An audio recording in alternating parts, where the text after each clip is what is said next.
beautiful. Hello, lovers of the world. This is Cinta speaking. I love listening to new music. It's really fun to find new things to obsess over, whether that's a new album, a new artist, or a new song. I'm always trying to chase that sense of joy and triumph of finding something new to love. Every month, I go through the triumphs and defeats, the epic highs and lows of discovering new music. And believe me, there were some very epic triumphant highs and some low defeats this month. It is once again time to reflect and rank all of the albums and EPs that I listened to in the last month in a tier list. I've added timestamps in the description to when I start talking about a specific album, so you can skip to that album if you only want to watch those parts. But first, let me explain my tier list grading system. At the highest tier, we have year-end list material. This tier is specifically for releases that came out this year. This is a way for me to keep track of which new projects that I really loved and to remind myself to look back on these releases when the time comes at the end of the year. Only 2024 releases are allowed in this tier because those are obviously my only options. And then the tier below that is called French Toast. These are albums that are perfectly enjoyable. This is also the highest an album can be placed in if that album was not released in 2024. But these also house albums that even though I enjoyed, I don't think I will be considering for my year-end list. However, if that album was released in this year and I placed it originally in this tier, that album does have a chance of moving up to the year-end list material, or they also have a chance of moving down if I so feel like. And the tier below that is called Gems Found in the Mind. So these are albums that I feel have a few treasure tracks that stood out to me, and those tracks will feature in my heavy rotation. However, the difference between this tier and the tier below that, which I've called the most album ever, is that I have nothing against the album itself. I thought that it was a decent or pleasant enough listening experience, but this album has no memorable tracks that will remind me that I even listened to this album or that this album even exists in the first place, unlike albums in the tier called Gems Found in the Mind, where there are tracks that I do remember and like. And then the tier below that is called Well, I Learned Something New. So I'm always down for expanding my musical horizons, and I do like to stay updated on releases. But if that album doesn't hit, then that's just that, and I just didn't like the album. And then the bottom tier, I've called The Eggs You Break for Your French Toast, which is a more positive way of saying that I really didn't like it, but I'm glad I gave it a shot anyway. So in your search for music that you love, you'll just come across music that doesn't resonate as much, and that's totally okay. And I always hesitate to call an album bad because I find that when it comes to taste, all the things that you dislike about that album are all the reasons why somebody else would like that album too. Now, as a disclaimer, just because I put an EP or an album in this tier doesn't mean that I hate the artist or anything. I am just grading that particular release. I guess the difference between this tier and the tier above that is the genuine sense of disappointment I feel after listening to the album. Now that that's out of the way, let's actually talk about what I listened to in July. So this is more or less in the order of which I listened to each album in, and the first thing I listened to was Les Chants de l'Aurore by Alcest. This was released in 2024. Alcest is a French post-black metal band, and while this is their 7th album, this is my first exposure to their music. My friend, who has really great taste in music, has been really excited about this album drop and has shown me many of Alcest's singles leading up to the official release day. To be honest, I was quite neutral about this project in the beginning, but have come to really love it. Post-black metal is definitely not in my daily musical diet, so I think I just needed some time to actually get used to it. But now that I have, I feel like I genuinely really like it, and I look forward to listening to more post-black metal as well as diving deeper into Alcest's larger discography. So I'm gonna put this in year-end list material. And then I listened to Hikari no Kakera by Walrus. This is an album released in 2000. Longinus Records, which is the label in charge of the international distribution of one of my favorite shoegaze artists, Paranol, posted that they were opening up pre-orders for this album. I have heard of this band Walrus from an interview with Paranol himself, where he cited this album in particular as one of his main inspirations for making shoegaze music. So I was intrigued, and when I listened to it, I was really blown away. This is one of those instances where I feel really grateful to be alive because I actually got to experience such an incredible album. It felt so electrifying. Finding great music is such a high that you really can't beat. I just felt so happy. Like it was a triumph that I even found it in the first place. So I'm gonna put this in French toast. And then I listened to Cosmic by Red Velvet. This is an EP released in 2024. So Red Velvet is a K-pop girl group that I genuinely really love. This is their 10th anniversary comeback. So this is a celebration of the fact that they've been active for 10 years. But I do find it ironic that this comeback, which is supposed to celebrate an amazing 10 years, is not as strong or as interesting as Chill Kill, which was the group's full-length album from last year. Chill Kill was a lot more cohesive and unique in terms of aesthetics and concept that I kind of found myself wondering why they didn't just make that concept slash comeback like the anniversary comeback. I don't know how their musical process works. I just felt like because this EP was okay, like it didn't really deserve to be considered the 10th anniversary project. But that's just a personal opinion of mine, of course. I did think it was a very classically Red Velvet project, very dreamy and sweet, and was a good contrast to their last album, Chill Kill, which had a darker and moodier atmosphere. Aside from Night Drive, I didn't really find any of the tracks memorable. I'm gonna put this in the most album ever. And then I listened to Strawberry Rush by Chuu. This is an EP released in 2024. So Chuu is a K-pop soloist who was previously in the K-pop girl group Luna, and she was and still is my absolute favorite member of Luna. Every time she releases new music, I just know that my existence will be a little bit brighter. Now that doesn't mean though that I love all of her songs. For example, in this case, I really love Strawberry Rush. I think it's one of my favorite songs of the year. It's so sweet and euphoric, and anytime I listen to it, I can't help but smile and dance along. However, the B-sides of this EP I feel like are kind of average. They're pleasant to the ear, but they're not particularly stimulating or challenging enough to be memorable to me. And as much as I love Strawberry Rush, I just don't love it enough that it offsets the rest of the tracks. So I'm gonna put this in the most album ever. And then I listened to Assemble 24 by Triple S. This is an album that was released in 2024. So Triple S is a K-pop girl supergroup.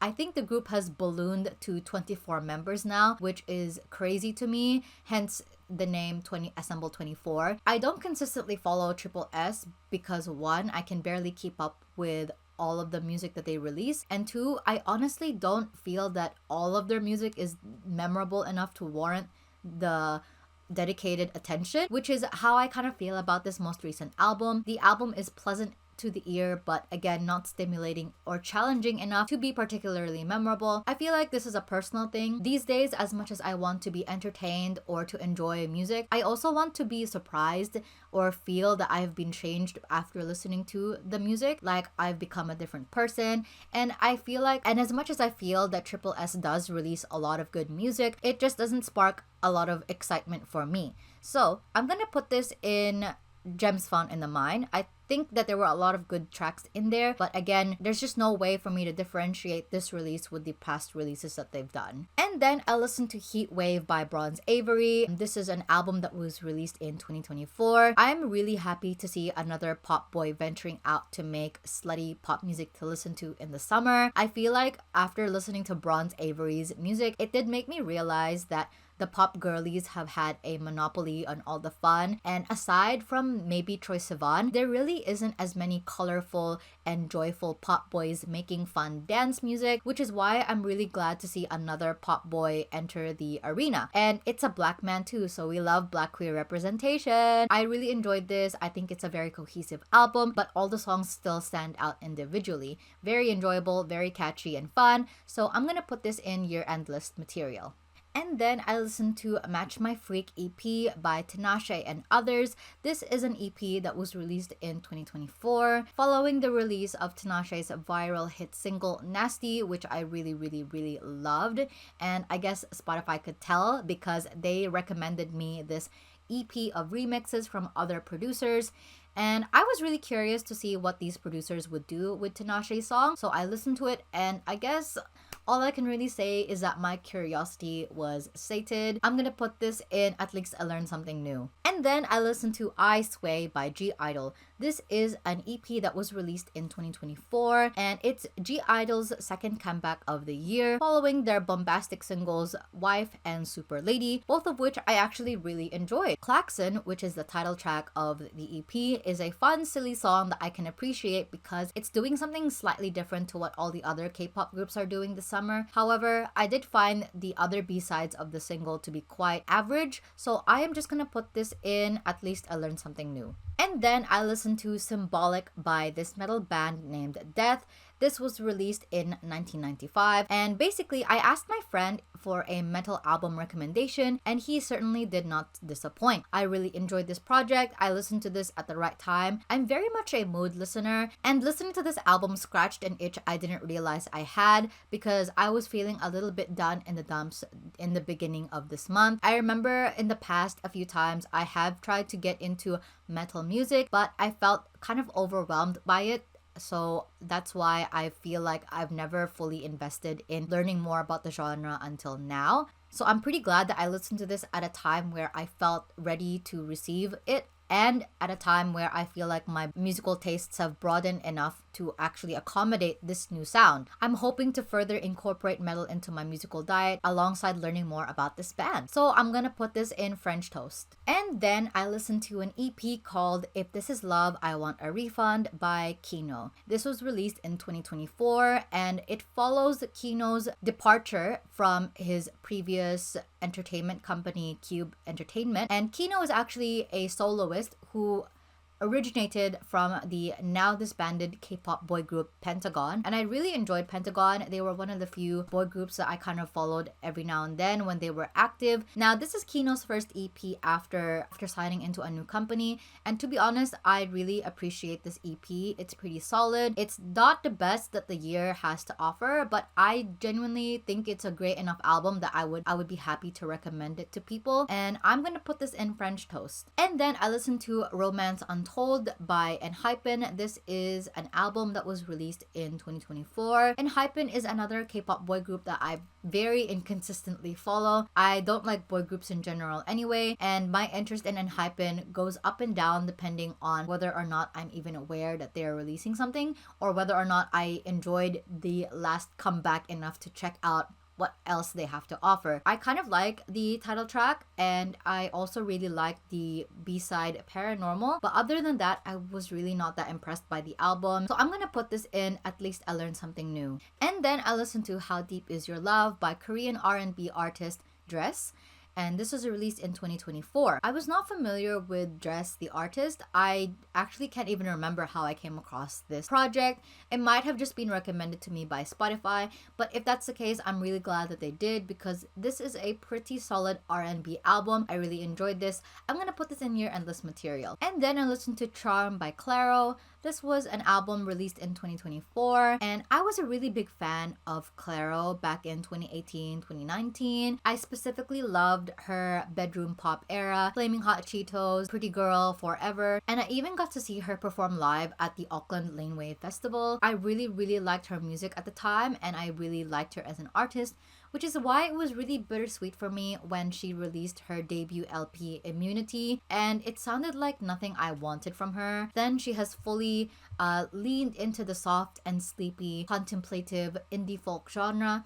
And while I'm glad that it's worked out so well for her and she's gotten a big fan base from it, I can't help but feel a little bit sad that my listening tastes have deviated so much from her current path. And that's okay. Charm is an okay album. The song that I remembered the most from it is Add Up My Love. And I don't know if this is really something for me or whether it's something I will go back to frequently, but I can definitely feel that this is a good and well executed album for what it is. Therefore, I'm gonna put this in Gems Found in the Mind. And then I listened to A Trail of Fading by Omilgop. This is an album released in 2024. Omilgop is an artist I see associated with the South Korean shoegaze / DIY indie rock music scene, and even though I really enjoyed this album, I feel like I still have a hard time parsing out shoegaze as a genre. In this sense, correct me if I'm wrong, I'm getting a lot of like post-rock, bedroom pop realness in this album, with some tracks like Until I Spill Everything Out leaning more into that classic shoegaze genre. An interesting time navigating the production, which feels so much emptier than I'm used to when I am exposed to either post-rock or even shoegaze. Regardless, I'm really impressed by it, and I'm gonna put this in year endless material. And then I listened to Big Ideas by Remi Wolf. This is an album that was released in 2024, and I haven't really been super familiar with Remi Wolf's discography. Aside from a few songs, incredible album. It's just wonderful, fun pop music, but with a bit of a sad edge actually. It's packaged in this glittery, gleaming veneer, but the sadness kind of sneaks up on you when you least expect it when you're dancing along in the dance floor. My favorite songs are Soup, Motorcycle, Toro, Wave, but honestly all of the songs are such bangers that I have no problem putting this in year endless material. And then I listened to Nightbound Eyes Are Blind to the Day by the band White Lands. This is an album released in 2024. I honestly really enjoyed it, very impressed by it, very good shoegaze album. And that's all I can really say about it. I don't really know much about the artist. Regardless, I am gonna have a great time looking into this group, and I have no problem putting it in year endless material. And then I listened to Our Friend Murphy by Wapddi.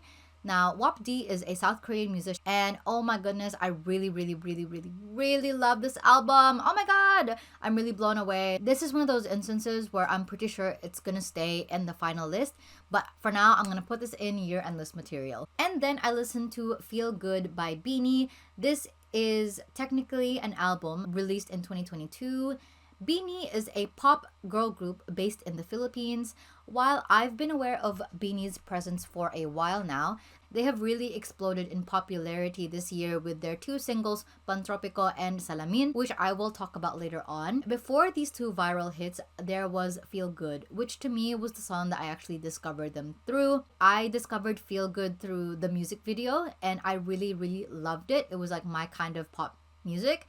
And then I saw the music video for Strings directly after that, and I really didn't like it. So that's kind of, I think, why I decided to put Bini on the back burner for a bit. I think there is a really good video essay or opinion piece to be made in regards to K-pop aesthetics and sonic styles being replicated by other groups in other countries through the process of localization. I just don't know whether you'll get that from me. Now, in this sense, you definitely get the feel that Bini took a lot of inspiration from K-pop, just in the way that they've constructed this project and as well as their following project.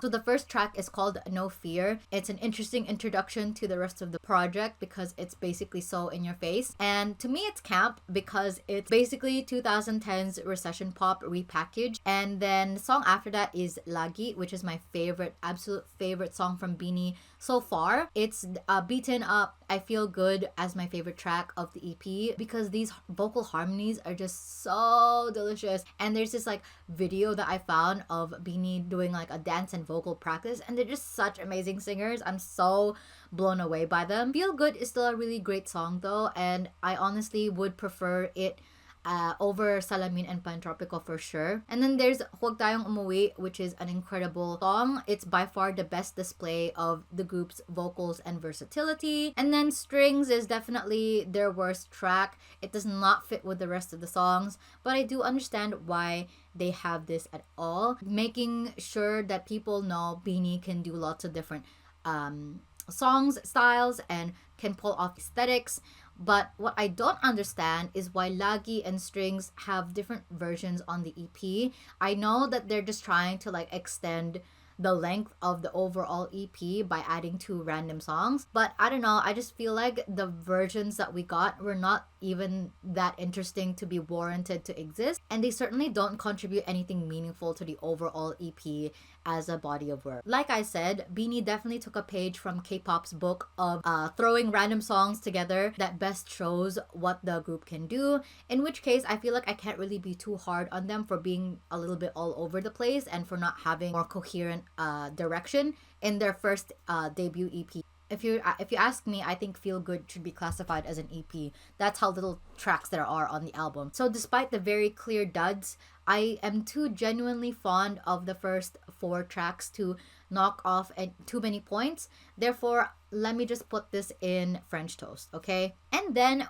I listened to Talaarawan by Bini. This is released in 2024. Now, Talaarawan means diary, and I think it's a cute name for the EP actually. It's like, oh, it's a window into your soul, like the thoughts and feelings of the group. Like an intimate perspective of how they feel inside. And I guess the songs also kind of reflect that because Talaarawan, what's in the EPs are very, I don't know, personal or has the illusion of being personal and intimate. So the first song is Kakera, which is Tagalog for race. And the song is just about them reassuring the listener or their fan that you can slow down and life is not a race. You have time. You deserve to take a break and stuff like that. And I was like, wow, Bini are comrades against capitalism. And then we have Salamin and Patropico. Even at my first listen, I already thought was like too generic for me. But they are undeniably catchy and I can't really be too harsh on it when their virality has helped the girls reach the heights of stardom in the way that they are in right now. I feel like the way that they have so much more of a budget, of more visibility and opportunities that they can get in performing in different events have largely been because of the virality of Salamin and Pantropico. And then we have the other songs, Ang Huling Chacha, and my actual favorite track of Talaarawan, which is Nananandito Lang Ako. I think that Talaarawan as a body of work is better than Feel Good, even though I like the songs in Feel Good just a little bit more, like individually. Like Lagi, Feel Good, and Tayong Umuwi. I love those way more than anything in Talaarawan for sure. However, because Talaarawan is a lot more cohesive, it's a lot more focused and feels more balanced sonically and conceptually, I do think that Talaarawan is better as an EP.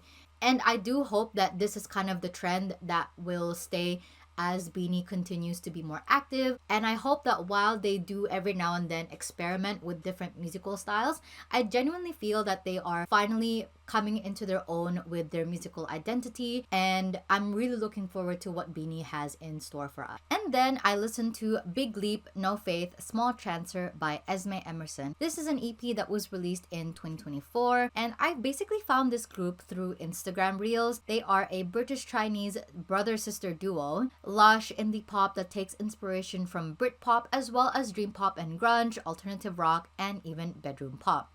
I honestly enjoyed this a lot and it makes me look forward to the group's future releases. And I'm gonna put this in year-end list material. And then I listened to Smile by Porter Robinson. This is released in 2024, I think just last month. And oh my god, Porter Robinson has done it again. I honestly don't have much to say aside from the fact that this is such an incredible album. I've always been a big fan of Porter Robinson, but it has been such honor to see him progress his musical identity and style over the years. What's funny about this album is that I actually have this rule as to how many singles I can listen to before the album comes out. I actually want to be surprised when the final album comes out. Like, I want to hear everything from top to bottom for the first time. And so in this case, I had only listened to Cheerleader when it first came out. So I feel like the album experience is really different to the other people that I've seen on music forums where they say that they're a little bit disappointed that there's only like 8 tracks to the album. And when you think about how there were 4 singles released prior to the album, they felt that the listening experience was ultimately shorter than they expected. And I guess I didn't have that problem because, as I said, I only listened to 1 single. So everything else was brand new for me. And so I got to experience it the way that I guess Porter might have envisioned it to be experienced in. Regardless, I really enjoyed it, and my favorite tracks are Knock Yourself Out, Cheerleader, Russian Roulette, and Kitsune Mason Freestyle. Russian Roulette took me by complete surprise, and I started crying over it. I felt so emotional listening to the lyrics. But I also really like Mona Lisa and Is There Really Happiness? And that's all that I listened to this month. And here are the stats for this month.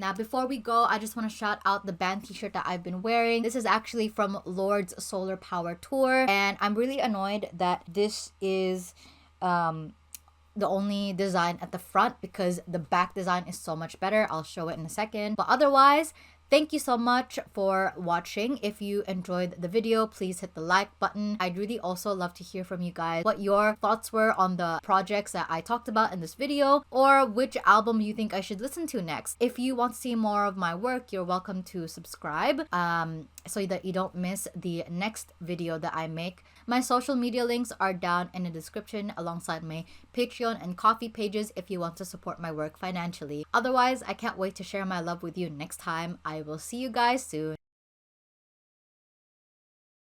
There were nights of endless pleasure. It was more than all your loves allowed. Baby, baby, baby, when you touch me like this, and when you kiss me like that.